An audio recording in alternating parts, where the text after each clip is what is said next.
Okay, there is one workout that you can do anytime, anywhere, that tells you exactly where your fitness is at. Forget the guesswork, forget wondering if you're improving. This one test clears all the doubt. It's repeatable, it's reliable, and it's brutally honest. And today, I'm gonna show you exactly how to build your own version of it. I'm Grantham, a coach and a professional ultra runner who went from running a marathon in 4 hours and 25 minutes to running a marathon in 2 hours and 21 minutes.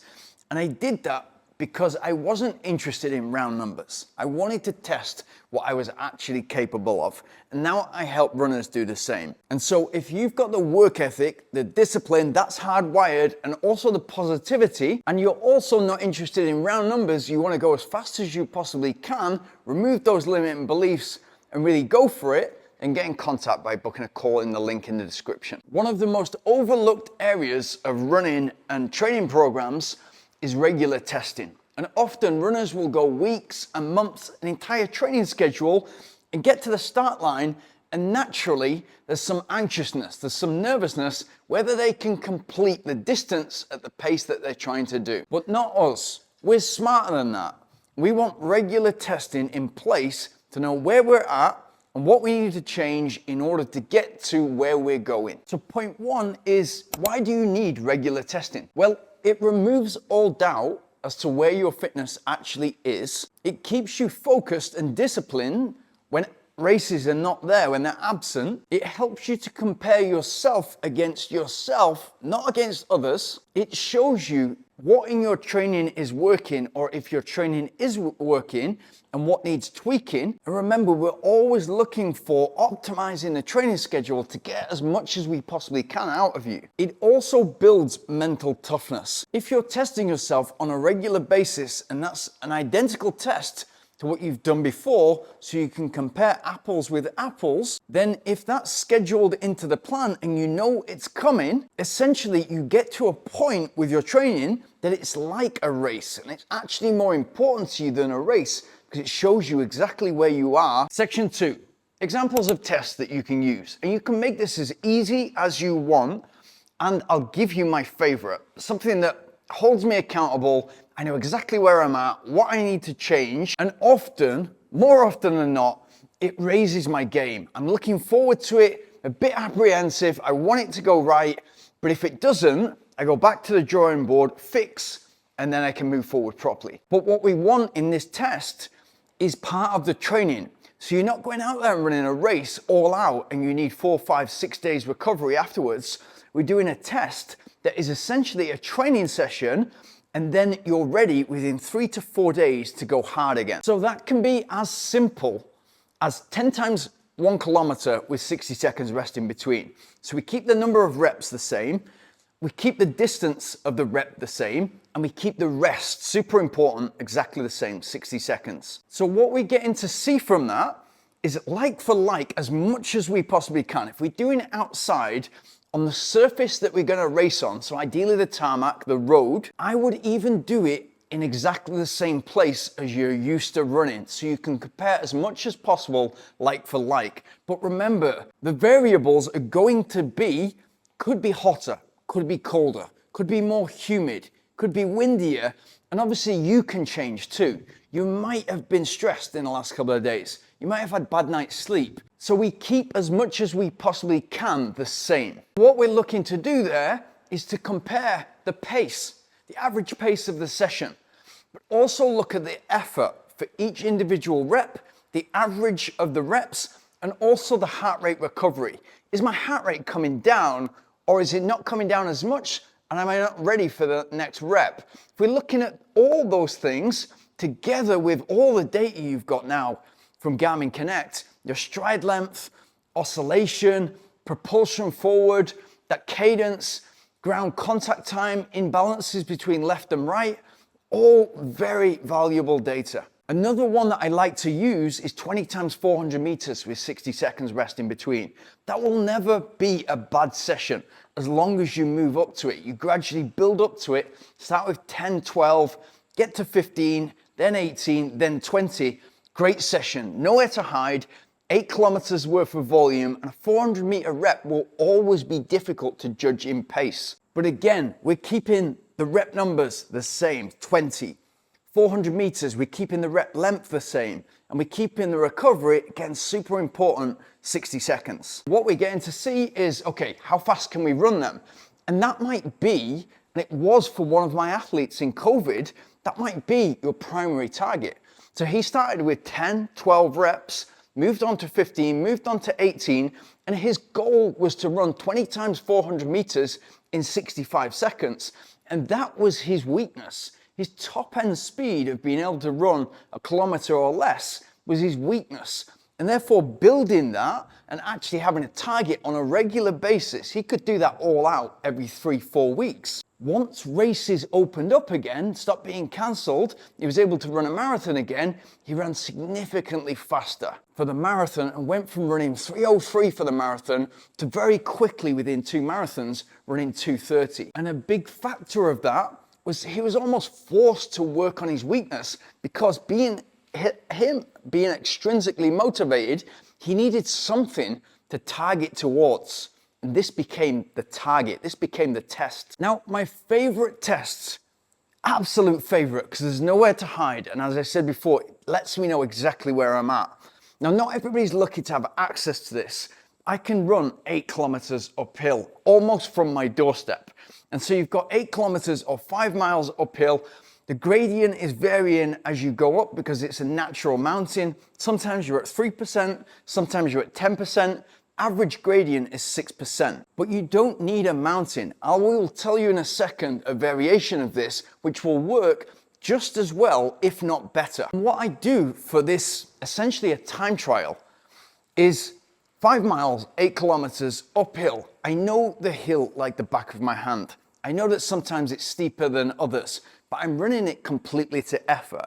When I run a marathon, I'm at 170 beats average for the entire marathon. So what I'm looking to do, which is a smarter way to see where you're at, because you might be different day to day, and you might be a lot fitter than you were just 4 weeks ago, but you have a couple of nights bad sleep, a little bit more stress in your life, more commitments, and then all of a sudden you feel sluggish for that session.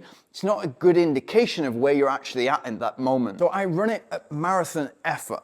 So 170 beats, and throughout the segment, 5 miles, 8 kilometers, I'm just looking to stay at or around no more than 2 or 3 beats each way, 170 beats, so at that marathon effort. And so of course, at the end, I'm gonna see how long it took me, how fast I was over each mile or each kilometer. It's also a great workout. So I'm gonna get to see, okay, for that 170 beats, how fast was I able to do it? But at the same time, I'm doing a nice tempo effort there in zone 4, but it's short enough so that 3-4 days later, I'm ready to go hard again. I can recover, active recovery, the easy runs, and then I'm ready to go again. So it's not detracting from my race schedule, like for instance, you going out and running a 10-mile race or a half marathon race and wanting to do that all out. Even if you don't think it, and often that happens if it's gone really well, it will set you back 2 or 3 weeks.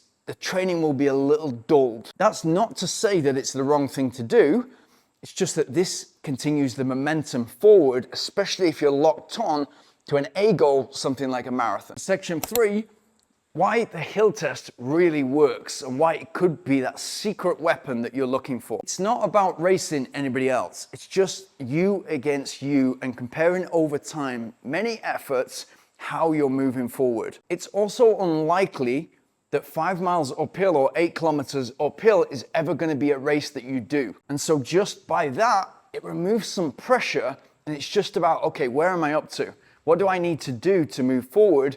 Where am I based on where I was 4 weeks ago? And because there's no pressure, it makes it perfect for testing. You get the fitness insight without that ego hit of having a bad race. And the amount of runners that I see schedule in a half marathon 4 or 5 weeks before and go all out, don't hit the time that they wanted, and all of a sudden the mind starts to wonder, am I capable of what I really wanted to do in the marathon? So essentially, to try to build confidence, they've tried to do an all-out half marathon too soon before the marathon, and at the same time, they've fatigue their legs so they'll get to the start line of a marathon fatigued. So both things are working against them. And even if they get the half marathon right and they run a fast time, they've still got that fatigue in the legs come marathon day. But here's the bonus, and this is my favorite bit about it.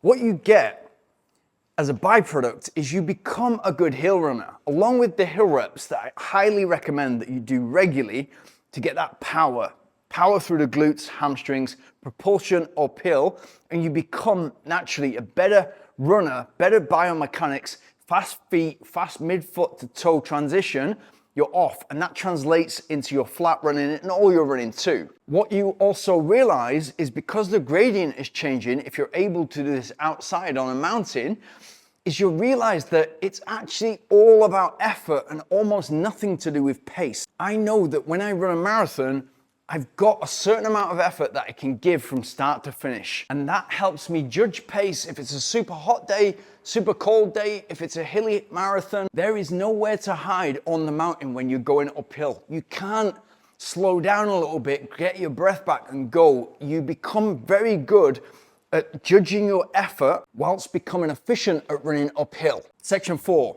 Now, if you don't have access to a mountain on your doorstep, completely understand, most of the world, you can have an even more accurate test like for like. And of course, that's in the form of treadmill. All you need to do is get on the treadmill. If you need to build up to 5 miles or 8 kilometers, great. Set it at 5-6%, but keep that the same all the time. That's a nice gradient where you can really push, but without too much strain, different strain on the lower leg, on the Achilles, the soleus, and the gastroc muscle. And what you've got with a treadmill is it's going to be pretty much the same condition inside the gym all year round. Pretty much the same temperature. And it's easy for you to have your water bottle, your nutrition in front of you, and maybe a fan on you. Makes it a better test to look at the results time after time and see how much you're moving forward. What is important is you've got a like for like test that you can repeat every 3, 4, 5 weeks. And again, what I'd suggest for the hill run is it's all based on effort.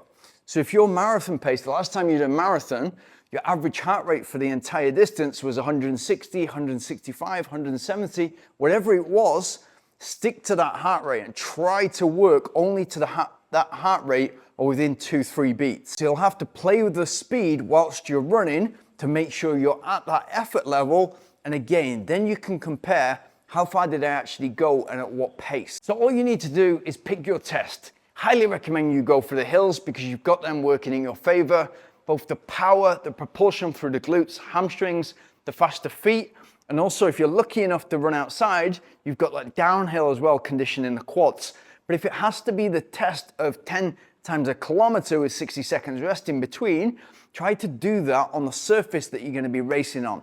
It'll be super beneficial for you. A lot of people like to do their intervals on the track because they think they get the speed from the track. They don't. They get the speed from running with other people. Feels a little bit quicker on the track because it might be bouncier, but that surface is not helping you. Exactly the same for the 20 times 400 meter test with 60 seconds rest in between.